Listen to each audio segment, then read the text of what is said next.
अटूट भरोसे की दास्तान। दिल्ली की ढलती हुई शाम में जब हवा में हल्की सी ठंडक घुली होती थी, तब करोल बाग के एक छोटे से कोचिंग संस्थान के बाहर हमेशा भारी भीड़ रहती थी। उसी भीड़ के बीच एक कोने में बैठा रहता था आदित्य। आदित्य एक बहुत ही साधारण मध्यम वर्गीय परिवार का लड़का था। बिहार के एक छोटे से गांव से अपने आंखों में आईएएस बनने का सपना लेकर दिल्ली आया था। उसके पास न तो महंगे कपड़े थे, न कोई बड़ी गाड़ी, बस एक पुरानी साइकिल, 3-4 जोड़ी कुर्ते और किताबों का भारी सा बस्ता। पैसे बचाने के लिए वो अक्सर दोपहर का खाना छोड़कर केवल चाय और बिस्कुट से काम चला लेता था। दूसरी तरफ थी मेहर। मेहर उसी कोचिंग में पढ़ती थी, लेकिन उसका अंदाज बिल्कुल अलग था। वो बहुत ही मुस्कुरामुख, दयालु और अमीर घराने की लड़की थी। उसके पिता शहर के बड़े बिल्डरों में गिने जाते थे, लेकिन मेहर में जरा भी घमंड नहीं था। वो सादगी को पसंद करती थी और जरूरतमंदों की मदद करने में हमेशा आगे रहती थी। उनकी पहली मुलाकात बेहद साधारण थी। एक दिन भारी बारिश हो रही थी।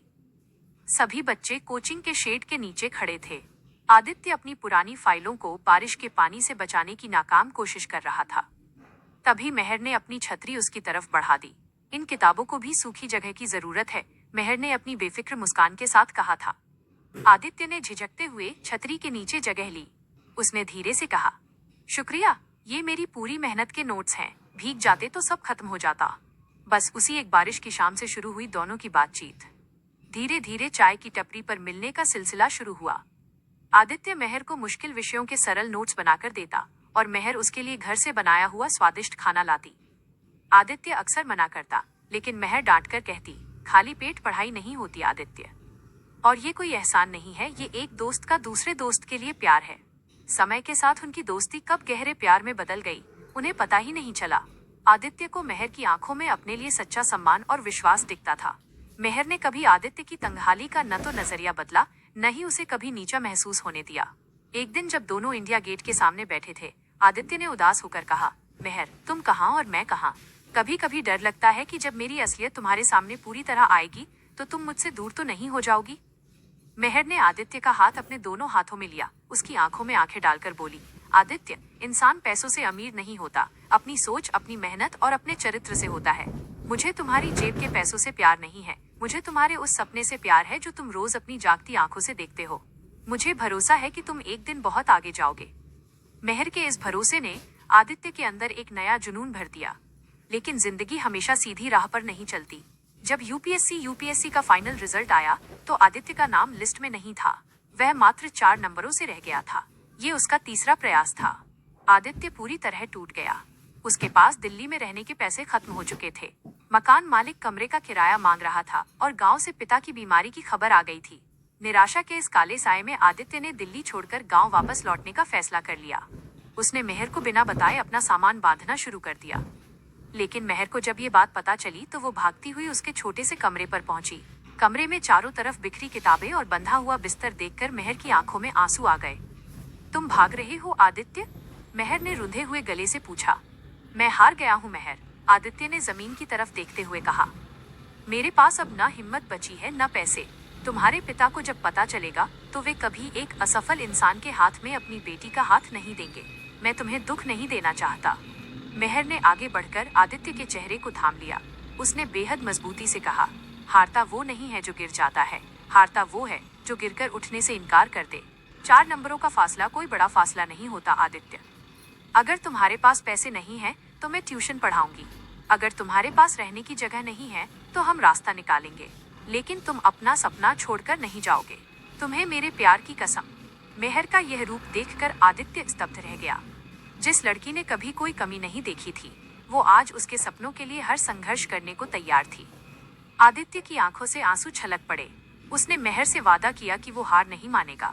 इसके बाद का 1 साल बेहद कठिन था।